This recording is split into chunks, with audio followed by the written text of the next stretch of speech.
Assalamualaikum warahmatullahi wabarakatuh. Selamat pagi anak-anakku kelas 1, semua yang hebat-hebat. Pagi ini Butara akan melanjutkan materi tema 5 subtema 2. Kita akan membahas buku paket tematik. Kemarin kalian sudah mengerjakan ini ya, halaman 68, yang ini terakhir. Nah, sekarang Butara akan mengajak kalian untuk membaca cerita. Sebelum kita mulai pembelajaran hari ini, lebih baik sebaiknya kita baca doa dulu sebelum belajar. Berdoa mulai. Bismillahirrahmanirrahim. Rabbi zidni ilman, warzuqni fahman, waj'alni min ibadika sholihin. Amin. Baik, langsung saja ya anak-anak untuk mempersingkat waktu. Nah, di sini halaman 69 ada percakapan antara Siti, Udin, dan Beni. Kita baca dan Butara akan membacanya dan kalian juga harus ikut membaca. Di teras rumahnya, Siti dan kawan-kawan bermain bersama. Tiba-tiba terdengar suara Beni dan Udin berebut mainan. Siti mendengar pertengkaran Udin dan Beni. Siti datang melerai mereka. Ini Siti, ya. Sekarang Siti berkata, "Ada apa Udin dan Beni? Mengapa kalian bertengkar?" Udin menjawab, "Beni merusak rumah-rumahanku." Kemudian ini tadi Udin. Sekarang Beni menjawab, "Aku butuh kotak lagi untuk rumah-rumahanku." Siti, "Jangan bertengkar, teman-teman. Bagaimana kalau kalian membuat rumah-rumahan bersama?" Lalu Udin menjawab, "Kamu benar, Siti. Kita bisa membuat satu rumah yang besar, Beni." Siti juga menjawab lagi. Berkata lagi ya ini Siti. "Betul, ayo sekarang kalian bermaafan." Lalu Beni meminta maaf. "Maafkan aku, Udin. Aku telah merusak rumah-rumahanmu." Lalu Udin membalas Beni. "Iya, Beni, aku juga minta maaf telah marah kepadamu. Ayo kita main lagi." Nah, dari cerita ini, jadi mereka bertiga ketika bermain di rumah atau di terasnya Siti ini, terjadi pertengkaran antara Udin dan Beni. Di mana Beni merusak rumah-rumahan Udin yang sudah dibuat. Kemudian Siti di sini melerai mereka, mengajak mereka supaya berbaikan dan bermain bersama kembali. Nah, sekarang, kemudian si Beni kan meminta maaf kepada Udin dan Udin dengan berbesar hati memaafkan Beni. Sekarang kalian lihat di bawahnya ini ada pertanyaan dari cerita tadi. Kita jawab bersama ya. Nomor 1, apakah Udin dan Beni akhirnya berbaikan? Bagaimana jawabannya? Iya, betul sekali. Mereka akhirnya berbaikan. Jadi di sini jawabannya iya, mereka akhirnya berbaikan. Itu ya, jika menjawab. Kemudian pertanyaan yang kedua. Apa yang membuat mereka berbaikan? Ayo, kira-kira apa yang membuat mereka berbaikan kembali ya setelah mereka bertengkar? Ada yang bisa bantu menjawab? Ya, betul sekali. Jadi yang membuat mereka berbaikan ialah ketika ketika Siti mengajak Udin dan Beni untuk membuat satu rumah yang besar. Ya. Nih, ketika Siti mengajak mereka berdua, Beni dan Udin untuk membuat rumah-rumahan, di mana di sini Udin menyetujuinya untuk membuat satu rumah yang besar. Sekarang pertanyaan yang ketiga. Apa yang diucapkan Beni saat berbaikan? Nih, kita lihat lagi di percakapan. Apa yang diucapkan Beni ketika meminta maaf? Nih, ketika berbaikan tadi, ini loh, nih jawabannya. Ini yang diucapkan, jadi ini yang ditulis ini. Maafkan aku, Udin, aku telah merusak rumah-rumahanmu. Nah, ini adalah jawabannya. Sekarang pertanyaan yang terakhir. Apa yang Udin ucapkan setelah Beni minta maaf? sekarang kita lihat Udin. Udin mengucapkan apa ya ketika setelah Beni meminta maaf? Ya, ini dia. Ini yang diucapkan Udin. Ya Beni, aku juga minta maaf telah marah kepadamu. Ayo kita main lagi. Nah, ini jawaban nomor 4. Kalian sudah paham ya anak-anak? Sekarang kalau Butara bertanya, apa berarti manfaat meminta maaf? Ada yang tahu apa saja manfaatnya jika kita saling memaafkan? Iya, betul sekali. Jadi, banyak sekali manfaat jika kita saling memaafkan. Yang pertama itu bisa membuat hubungan pertemanan menjadi lebih baik. Seperti tadi Udin, ketika Udin dan Beni bertengkar, kemudian salah satunya meminta maaf, akhirnya mereka kan kembali rukun. Nah, itulah manfaat saling memaafkan. Jadi hubungan pertemanan mereka menjadi lebih baik lagi. Jadi tidak ada permusuhan, tidak ada pertengkaran. Kemudian manfaat saling memaafkan yang kedua, yaitu dengan meminta maaf bisa melepaskan kita dari rasa bersalah. Jadi kalau kamu punya salah, tidak diingat-ingat terus kalau bahasa Jawanya itu dingen-ngen. Aduh, aku salah karo Beni. Aku duwe salah karo Beni, piye yo? Jadi kamu selalu kalau tidak segera meminta maaf, maka kamu akan merasa bersalah terus. Dengan meminta maaf akan melepaskan kita dari rasa bersalah. Dan manfaat yang ketiga, dengan memaafkan itu dapat menyelesaikan permasalahan. Jadi masalah yang ada itu jika kita segera meminta maaf, maka masalahnya akan cepat selesai. Di sini ada contoh kalimat permintaan maafan beserta tanggapannya ketika ada teman yang meminta maaf. Jadi ketika ada teman yang meminta maaf, bagaimana sikap kamu yang baik? Yaitu dengan memaafkan. Lebih baik lagi jika kamu juga ikut meminta maaf atau jadi saling memaafkan lah ya. Jadi misalkan meskipun kamu tidak salah, misalkan teman kamu yang bersalah, teman kamu minta maaf sama kamu harus memaafkan dan kamu juga boleh ikut meminta maaf supaya hubungan pertemanan kalian menjadi lebih baik kembali. Ini contohnya ya. Nih, ini ketika Beni minta maaf pada Udin. Maafkan aku Udin, aku telah merusak rumah-rumahanmu.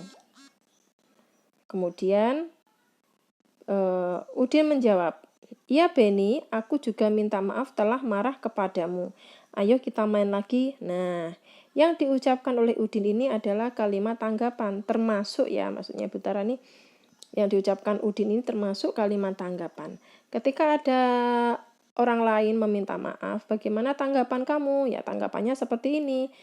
Bisa dengan ya Beni, bisa juga dengan aku ditambahi ya aku juga minta maaf kepada kamu karena telah marah tadi. Nah, itu juga bisa ditambahkan. Ini adalah termasuk kalimat tanggapan. Beni meminta maaf kepada Udin atas kesalahannya. Lalu Udin memaafkan Beni. Udin dan Beni melepaskan masalah dan bermain bersama lagi. Jadi setelah minta maaf, permasalahannya menjadi selesai ya. Kemudian mereka bisa bermain lagi. Ini ada pertanyaan, apa yang akan kamu katakan jika ada teman yang meminta maaf? Ya tentu saja, meminta maaf. Sekarang kamu lihat, maaf ya banyak sekali nih WA yang masuk. Jadi mengganggu ini ya anak-anak. Sekarang kalian juga nanti membuka halaman 72. Nah, di sini ada kalimat ada contoh percakapan yang berisi ungkapan permintaan maafan. Di sini. Jadi di sini nih, ini ada Udin dan Lani. Ini Udin meminta maaf pada Lani. Aku minta maaf, aku tidak sengaja menjatuhkan bukumu. Ini aku ambilkan. Jadi ini Udin tidak sengaja menjatuhkan buku Lani. Kemudian Udin meminta maaf pada Lani. Lalu apa yang harus dikatakan Lani ketika Udin meminta maaf? Nah, ini adalah kalimat tanggapannya. Nanti kamu tulis ya di buku tulis tematik. Apa yang harus dikatakan Lani? Sekarang ini bergantian. Ini Lani yang meminta maaf pada Udin. Maafkan aku lupa mengambilkan bukumu yang kupinjam kemarin. Besok aku akan mengembalikan bukumu. Apa yang harus dikatakan Udin setelah Lani meminta maaf? Ini nanti kamu buat ya kalimat tanggapannya atau kalimat, tadi kalimat perminta maafan ya. Jadi ini kalimatnya bagaimana tanggapannya. Kamu kerjakan di buku tulis tematik. Ini tugas yang pertama. Sekarang selanjutnya, halaman selanjutnya, Butara bacakan. Hari libur, saatnya bermain bersama teman-teman.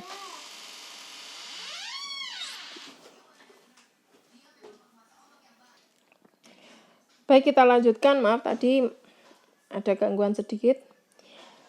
Hari libur, saatnya bermain bersama teman-teman. Siti dan teman-teman sering bermain di halaman depan atau di lapangan.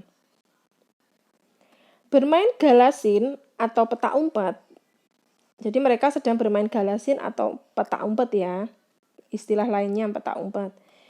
Bermain galasin dilakukan berkelompok. Berlari cepat menghindari penjagaan lawan. Bersembunyi saat bermain petak umpet dapat dilakukan sendiri atau bersama teman. Jujur dan sportif adalah aturan dalam bermain. Patuhi aturan agar permainan tetap menyenangkan. Bermain bersama teman pun menjadi pengalaman yang berkesan. Nah, di sini Udin, Beni, Siti dan Lani sedang bermain petak umpet. Nah, jadi permainan petak umpet ini dilakukan secara berkelompok ya. Artinya berkelompok itu lebih dari 2 orang, lebih dari 1 orang, maaf. Itu namanya berkelompok. Kemudian ketika bermain, setiap permainan itu selalu ada aturannya yang harus dipatuhi oleh setiap pemain. Aturannya apa saja? Macam-macam. Contohnya seperti ini petak umpet. Ketika petak umpet ini, salah satu aturannya yang harus disepakati atau dipatuhi oleh semua pemain adalah harus jujur dan sportif. Jujur ketika misalkan yang menjaga ini mengetahui, misalkan Siti bersembunyi, lalu ketahuan oleh Edo. Jadi Siti harus jujur karena tadi sudah ketahuan. Jangan bilangnya jangan bohong. Misalkan maksudnya Butara itu jangan bohong ketika ini Udin ini sudah tahu dia bersembunyi, tempat persembunyian sudah tahu. Kemudian ini Siti mengatakan ke teman-temannya, enggak, tadi Udin tidak melihatku. Nah, itu tandanya itu dia berbohong atau tidak jujur. Kalau sportif itu maksudnya gimana ya Butara? Jadi kalau sportif itu gini, misalkan ini tadi Siti kan ketahuan oleh Udin. Lalu si Udin bilang ke teman-temannya, ayo Siti gantian kamu yang menjaga karena kamu ketahuan tempat kamu bersembunyi. Kemudian Siti malah menangis, gak mau. Enggak, aku gak mau misalkan ya. Enggak, aku gak mau. Terus Siti menangis. Nah, ini namanya Siti menangis terus tidak mau menjadi penjaga. Itu tandanya Siti tidak sportif. Baik, kita lanjut ya. Nah, sekarang sudah paham ya. Sekarang kita ke bawahnya. Aturan apa saja yang harus ditaati saat bermain bersama teman di rumah? Nah, banyak sekali aturannya. Tergantung mau permainan apa. Ayo, kita lakukan wawancara dengan temanmu. Tanyakan kepada mereka, aturan bermain apa yang harus mereka taati di rumah.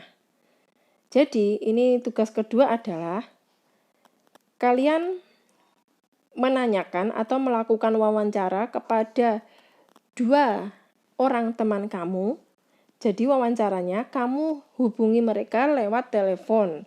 Misalkan telepon WhatsApp ya. Kamu lakukan wawancara, kamu tanya kepada teman kamu itu apa saja aturan yang harus dipatuhi ketika bermain. Jadi ini contohnya. Ini tulis nama dan jawaban mereka. Jadi kamu membuat kotak, jadi kamu buat ini. Karena kamu melakukan wawancara pada 2 orang teman, jadi kotaknya buat 2 saja ya. Nah, ini kamu beri namanya, nama teman kamu yang kamu hubungi atau kamu ajak wawancara itu siapa. Misalkan yang kamu telepon Amira. Nah, di sini kamu tulis Amira. Kamu tanya ke Amira, aturan bermain bersama teman. Ini kamu tulis ya, aturan bermain apa gitu ya. Misalkan aturan bermain kasti, misalkan gitu. Misalkan si Amira ini akan menjelaskan tentang aturan bermain kasti. Di sini kamu tulis aturan bermain kasti gitu. Jadi ini bersama temannya dihilangkan aja ya. Nah, di sini nanti kamu tanya, Mir, aturannya ketika bermain kasti itu apa saja? Nah, si Amira menjawab, misalkan bermain harus terdiri dari 2 regu A dan regu B, di mana jumlahnya masing-masing regu ada 6 anak, misalkan seperti itu. Lalu setiap anak ada yang bertugas menjadi pemukul, ada yang bertugas menjadi pelempar bola dan penangkap bola. Jika salah satu pemain dari regu ada yang terkena bola, maka regu tersebut akan bergantian menjadi pemukul. Ya, misalkan seperti itu aturannya. Banyak ya. Jadi setiap anak itu akan menjelaskan aturan berbeda-beda ya, terserah mau pilih permainan apa ketika kamu ditelepon teman kamu, atau bermain bekel, bermain lompat tali, atau bermain petak umpet, bebas. Seperti itu ya anak-anak. Nih, jadi kamu tulis, karena wawancara 2, jadi kamu bikinnya 2 kotak. Hari ini lakukan wawancara kepada teman kamu lewat telepon WhatsApp. Ini tugas kedua. Kemudian, setelah melakukan wawancara kepada temanmu lewat WhatsApp, kamu tulis hasil wawancaranya, ya. Aturannya apa saja, 1 apa, 2 apa, gitu ya. Kalian sudah paham? Ini sudah. Baik. Ini untuk yang ini Butara jelaskan saja ya. Selanjutnya ini Butara jelaskan untuk pembelajaran 4.